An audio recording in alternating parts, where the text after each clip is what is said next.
나의 나된 것은 오직 하나님의 은혜입니다. 이 시간 다시 한번 우리 자신이 아무것도 아님을 고백하며 주님 앞에 엎드렸습니다. 주의 말씀으로 우리의 심령을 찔르시며 쪼개실 때에 감사함으로 화답할 수 있도록 허락하여 주시옵소서. 온전한 은혜를 기대합니다. 예수님의 이름으로 기도합니다. 아멘.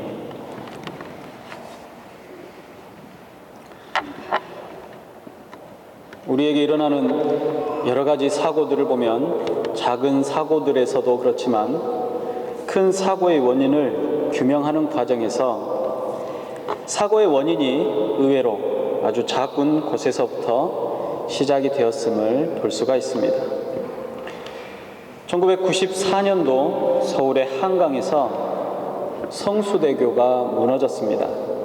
출근 시간에 일어난 사고로 32명이 사망하고 17명이 다쳤습니다. 이 끔찍한 사고의 원인은 다리를 고정시키던 9개의 핀 중에 1개가 균열을 일으켰기 때문에 일어난 사고였습니다. 다리가 무너지는 일은 흔한 일이 아닙니다. 기본이 되는 일, 작은 일을 소홀히 할 때 발생되어지는 일은 결코 작거나 또는 흔하거나 또 아무것도 아닌 일이 될 수는 없을 것입니다. 특별히 생명이나 안전에 관련된 문제라면 그것은 더욱더 중요하고 언제나 치명적일 것입니다. 성도에게 있어서 신앙과 믿음의 문제는 생명의 기본이 되는 문제일 뿐만 아니라 이 땅에서의 삶에도 아주 지대한 영향을 미칩니다. 성경을 통해서 보면 하나님의 역사는 그 시작이 언제나 작고 미천함을 알 수가 있습니다. 200만 명의 이스라엘 사람들을 인도했던 모세는 강에 버려졌던 작은 아이였습니다. 하나님의 마음에 합한 사람, 이스라엘의 가장 위대한 왕 다윗은 집안에서 가장 허드렛 일인 양을 치기 위해서 늘 광야에서 밤을 보냈던 소년이었습니다. 예수님의 12 제자들의 직업은 대부분 어부이거나 손가락질을 받던 세리였습니다. 이처럼 하나님의 역사는 작은 것에서부터 한 사람에서부터 시작을 합니다. 오늘 본문에 보면 하나님은 상황과 환경을 초월해서 당신이 함께 하실 때에 작은 자가 천을 이루고 약한 자가 강국이 될 것이라고 말씀하고 계십니다. 이 본문은 바벨론의 포로가 되어 이스라엘 백성들의 그 상황을 하나님께서 어떻게 보시는지 또 그들에게 어떤 메시지들을 주고 계시는지를 나타내고 있습니다. 이스라엘 백성들은 전쟁에 패했습니다. 그 후에 포로가 되어서 바벨론으로 끌려가게 되었습니다. 나라를 잃은 서름에 하루하루를 고통의 나날을 보냈습니다.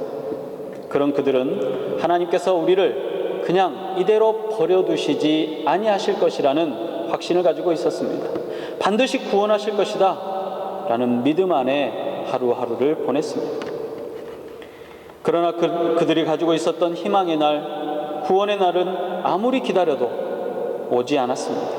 시간이 지나고 해가 지나고 달이 지날 때마다 그들은 실망에 실망을 더해갔습니다.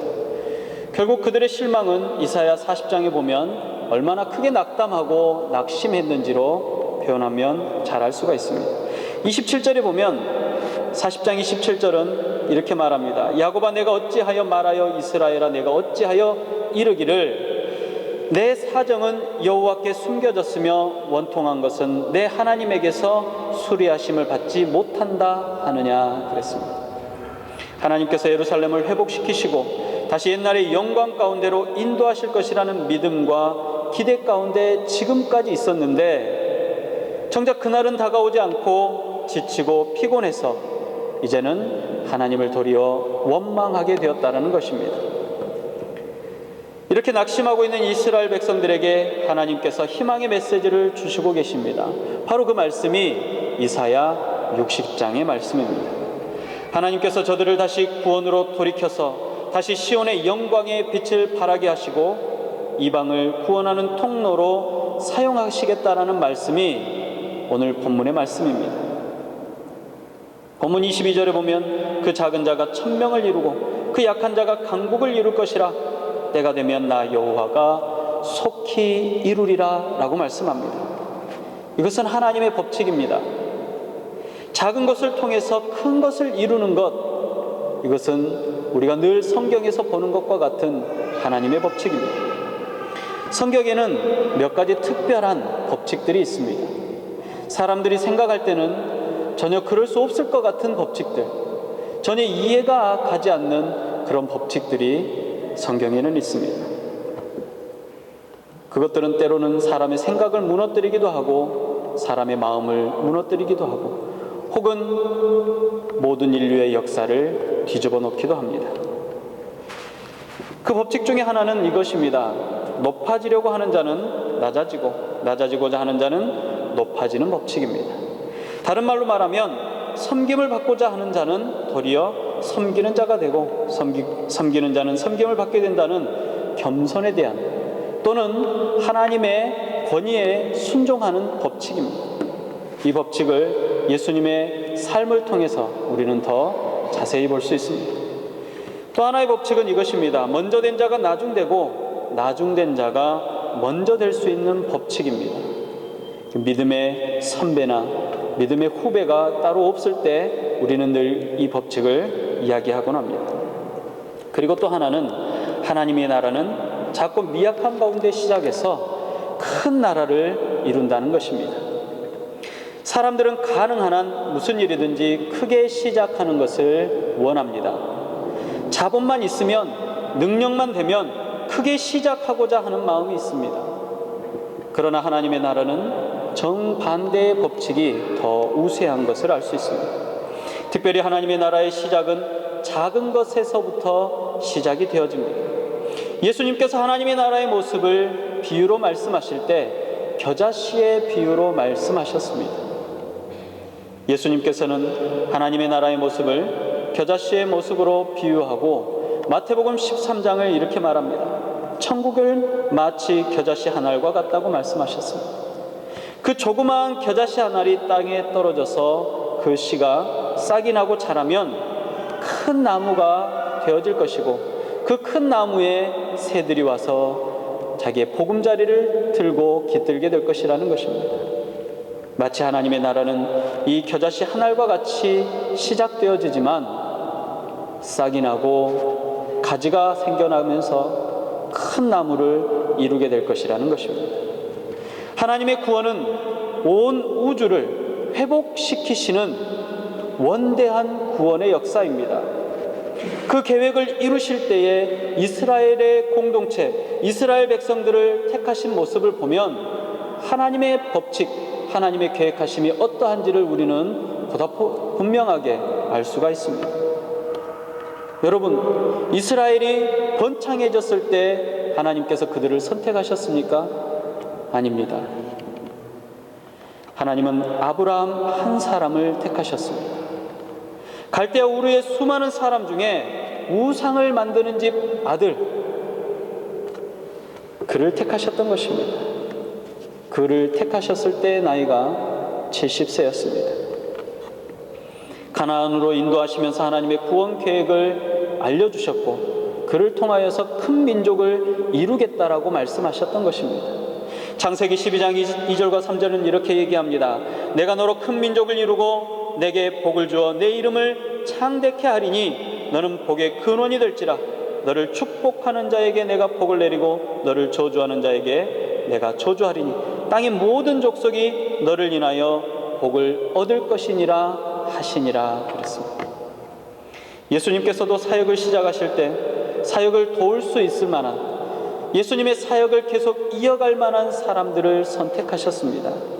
그런데 그들의 선택하셨던 기준이 잘 준비되어진 사람들이 아니었던 것을 압니다. 바닷가에서 고기를 잡던 어부였던 베드로와 안드레, 야고보와 요한을 부르셨습니다. 세관에 앉아있던 마태를 부르시고 또 12명의 제자가 되었던 사람들은 그 어느 누구 하나 제대로 된 사람이 없을 정도의 사람들이었습니다. 이렇게 시작한 기독교가 초대교회를 이루었습니다. 이 초대교회의 복음의 역사가 이 온 땅에 퍼져나가기 시작했습니다. 그리고 지구를 돌아 또다시 새로운 미지의 땅이 없도록 복음이 전파되어지고 있는 것입니다. 세계 복음화의 시작이 어떻게 되었습니까? 사도 바울을 들어서 사용하신 하나님의 은혜는 사도 바울과 함께 전도 여행을 한 누가와 몇 명 되지 않는 전도팀들이었습니다. 한 사람으로 시작된 사역이 지금은 멈추지 않고 계속되어지고 있다는 사실을 우리는 알 수가 있습니다. 이것이 바로 하나님의 나라의 법칙입니다. 이것이 바로 하나님의 나라의 비밀입니다. 오늘 이 자리에 계신 여러분, 한 사람으로 인해서 복음이 시작되었습니다. 지금 나 한 사람으로 복음 부부로 시작되었지만 이 말씀을 통해서 앞으로 수많은 후손들이 빛 가운데서 빛된 삶을 살게 되고 영광의 날을 바라보게 될 것이라는 것입니다. 나 한 사람을 통해서 수많은 사람들이 구원의 은총 가운데 나오게 될 것입니다. 그래서 수많은 가정이 변화되고 세워지는 것을 우리의 눈으로 바라보게 될 것입니다. 아니, 우리의 육신의 눈으로 바라볼 수 없는 때가 올지라도 아브라함이 그 후손이 창대한 것을 기대했던 것처럼 우리는 그 기대에 차 있을 것입니다. 사실 우리 교회는 교인 수가 그리 많지가 않습니다. 재정도 풍족하지 않습니다. 젊은 교인들의 정착률도 그리 높지 않습니다. 그러나 올바른 믿음 안에 이 땅을 변화시키려고 하는 한 사람이 있습니다. 하나님께서는 우리 선한 목자를 통해서 하나님의 놀라운 역사를 이루실 것입니다. 작고 어두운 현실에 실망하지 않고 허락하신 약속을 믿고 기다린 이들에게 천을 이루는 그날을 보게 하실 것입니다. 작은 나, 작은 가정, 우리의 가정을 통해서, 우리의 교회를 통해서 하나님의 놀라운 역사가 이루어질 것입니다. 하나님께서는 그분의 역사를 이루시기 위해서 약한 자를 선택하십니다. 그리고 그를 강하게 하십니다. 자기 자신을 과소평가하지 말기 바랍니다. 여러분, 내가 연약하다, 내가 부족하다, 내가 모자란다 라고 늘 한탄하십니까? 그러지 마시기 바랍니다. 물론 우리는 약합니다. 우리의 존재는 미약합니다. 부족하고 모자라기 그지없습니다. 그런데 오늘 하나님께서는 뭐라고 말씀하십니까? 22절에 우리에게 분명히 말씀하셨습니다. 약한 자가 강국을 이룰 것이라. 하나님 앞에서 강한 자가 누가 있습니까? 하나님 앞에서는 누구나 다 약한 자들 뿐입니다. 세상에 아무리 큰 자라고 할지라도 하나님 앞에서는 지극히 작은 자일 뿐입니다. 세상에 아무리 지혜로운 사람이라고 할지라도 하나님 앞에서 그 지혜를 자랑할 수 있겠습니까? 그 지혜는 마치 어린아이와 같을 뿐입니다. 하나님은 세상의 지혜로운 자, 세상의 강한 자, 세상의 부요한 자들을 선택하시는 것이 아니라 하나님께서 선택하시는 이들은 보잘것없는 사람들입니다. 미약한 자들을 선택하셔서 하나님의 왕국을 세우신다고 말씀하셨습니다. 고린도전서 1장 27절 이하는 이렇게 말합니다. 그러나 하나님께서 세상에 미련한 것들을 택하사 지혜 있는 자들을 부끄럽게 하려 하시고 세상의 약한 것들을 택하사 강한 것들을 부끄럽게 하려 하시며 하나님께서 세상의 천한 것들과 멸시받는 것들과 없는 것들을 택하사 있는 것들을 폐하려 하시나니 이는 아무 육체라도 하나님 앞에서 자랑하지도 못하게 하려 하심이라 말씀하셨습니다. 주님께서 선택하신 12 제자를 한번, 그들의 면면을 한번 기억해 보시기 바랍니다. 그들을 볼 때 세상적으로 그 어느 누구 하나도 당당하게 자랑하며 내세울 만한 사람이 있습니까? 그들 가운데 대제사장이 있었습니까? 그들 가운데 서기관 출신이나 아니면 바리새인 출신이라도 있었습니까? 주님은 고기 잡는 어부들과 사람들에게 비난을 받던 세리, 그리고 가장 평범한 사람들을 택하셔서 그들을 하나님의 나라의 복음을 전하는 가장 중요한 사도로 삼으셨습니다. 그리고 그의 나라를 세워가는데 가장 필요한 일꾼으로 세우셨다라는 사실입니다. 우리는 우리의 연약함을, 우리의 부족함을 감사해야 합니다. 왜냐하면 하나님께서는 약한 자를 들어서 강하게 하시기 때문에 그렇습니다. 약한 나를 강하게 하시며 승리하게 하시는 하나님의 능력이 우리 안에 있다라는 사실입니다. 이제 우리는 천을 위해서, 강한 강국을 위해서, 강한 하나님의 나라를 위해서 일어나야 합니다. 이제 우리가 해야 할 일은 일어나야 하는 것입니다. 이사야 60장 1절의 말씀은 이렇게 말합니다. 일어나라, 빛을 발하라. 이는 내 빛이 이르렀고 여호와의 영광이 내 위에 임하였느니라 라고 말씀하십니다. 우리는 빛입니다. 주님께서 말씀하셨습니다. 너희는 세상의 빛이라. 빛은 위에 있어야 합니다. 예수님께서 계속 말씀하셨죠. 마태복음 5장 15절입니다. 사람이 등불을 켜서 말 아래 두지 아니하며 등경 위에 두나니 이러므로 집안 모든 사람에게 비치느니라. 주님은 사람이 등불을 켜서 말 아래 두지 않는다라고 말씀하십니다. 누가복음에서는 침상 아래 두지도 않는다라고 말씀하셨습니다. 높은 데 있어야 합니다. 빛의 역할을 하기 위해서 우리는 일어나야 합니다. 빛을 비추어야 합니다. 하나님의 영광이 우리에게 임했습니다. 우리의 상황과 환경을 넘어서 일하십니다. 그렇다면 이제 우리는 일어서야 한다는 것입니다. 용기를 가지고 하나님의 담력으로 일어서야 합니다. 하만의 계략으로 가사 왕국에 있던 모든 이스라엘 백성들이 죽음의 위기에 놓이게 되었습니다. 하만이 유대인들을 극히 싫어했습니다. 그래서 이스라엘 백성들을 죽일 궁리를 했습니다. 그리고는 왕의 환심을 사서 그 계략을 성공시키는 듯 했습니다. 이에 에스더가 일어섰습니다. 당시의 관습에 의하면 왕의 침소에 그 어느 누구라도 함부로 들어갈 수가 없습니다. 왕이 허락하지 않으면 그가 누가 되었든지 그는 죽임을 당할 수가 있는 것입니다. 왕의 진노를 사서 폐위가 될 수도 있습니다. 또는 왕의 진노를 사서 죽게 될 수도 있다는 사실입니다. 그러나 에스더는 모든 유대인들에게 금식을 선포하고 자신도 금식한 후에 죽으면 죽으리라고 결단하고 일어섰습니다. 에스더는 하만의 계략을 왕에게 구하고 마침내 유다의 백성들을 구하게 됩니다. 그녀가 일어섬으로 민족이 살게 되었습니다. 한 여인의 힘이었지만 믿음으로 일어설 때 하나님께서 그에게 힘을 돋우셨습니다. 하나님의 역사를 이루신 것입니다. 초대교회 또한 마찬가지입니다. 초대교회의 힘이 얼마나 장대하고 컸습니까? 초대교회는 미미한 힘을 가지고 있었습니다. 그러나 그들이 일어나 빛을 발할 때 생명의 역사가 일어났습니다. 세상이 변화되는 것을 우리는 보았습니다. 종교개혁의 때는 또 어떠했습니까? 한 사람의 소리가 내일 때마다 묻혀가고 묻혀갈 때였습니다. 그러나 한 사람의 소리가 세상을 변화시키고 온 우주의 가장 중요한 가치가 무엇인지를 알리게 되었다라는 사실을 기억하시기 바랍니다.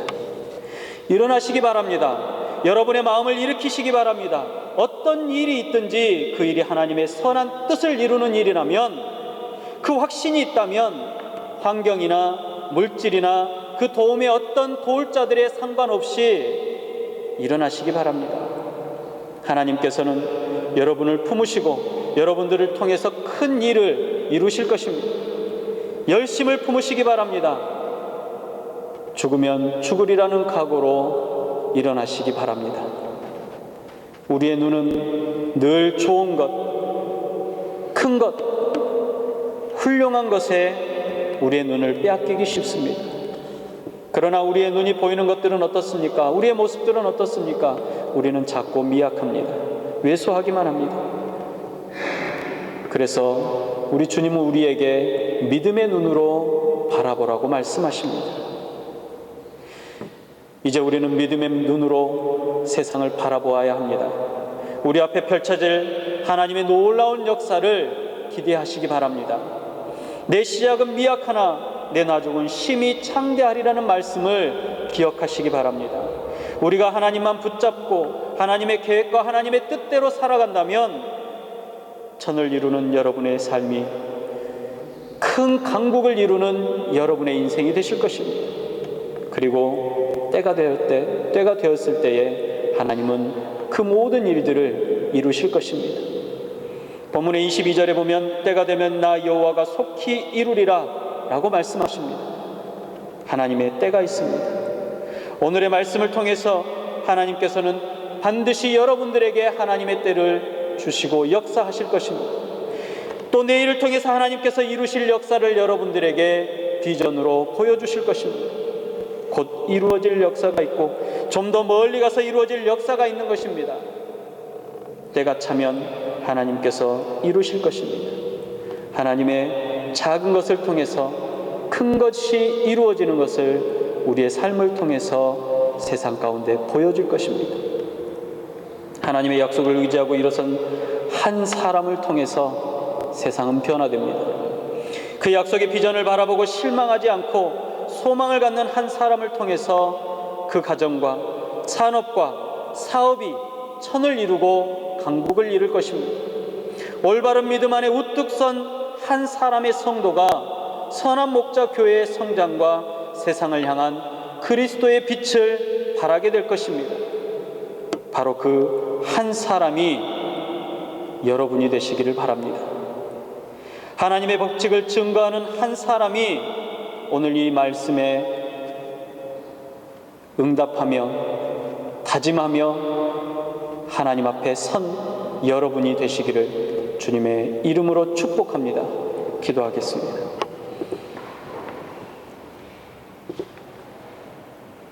더없이 미약한 자들, 더없이 연약한 자들이 이 시간 머리를 숙입니다. 세상에 잘난 그 누구보다 더 미약한 자들입니다. 그러나 주님께서는 약한 자를 들어 강하게 쓰시는 분이심을 압니다. 우리로 하여금 우리의 약함이 가려지고 하나님의 능력이 드러날 수 있는 하나님의 사역에 사용하여 주시옵소서. 우리의 가정이 변화되게 하여 주시옵소서. 우리의 교회가 변화되게 하여 주시옵소서. 우리가 사는 이 사회가 변화되게 하여 주시옵소서. 온 우주의 주인이 누구인지 큰 소리로 외치는 날, 주님의 나팔 소리가 울려 퍼지는 그날까지 우리의 미약함이 더 이상 미약함이 아니라 하나님의 능력이 될 수 있도록 허락하여 주시옵소서.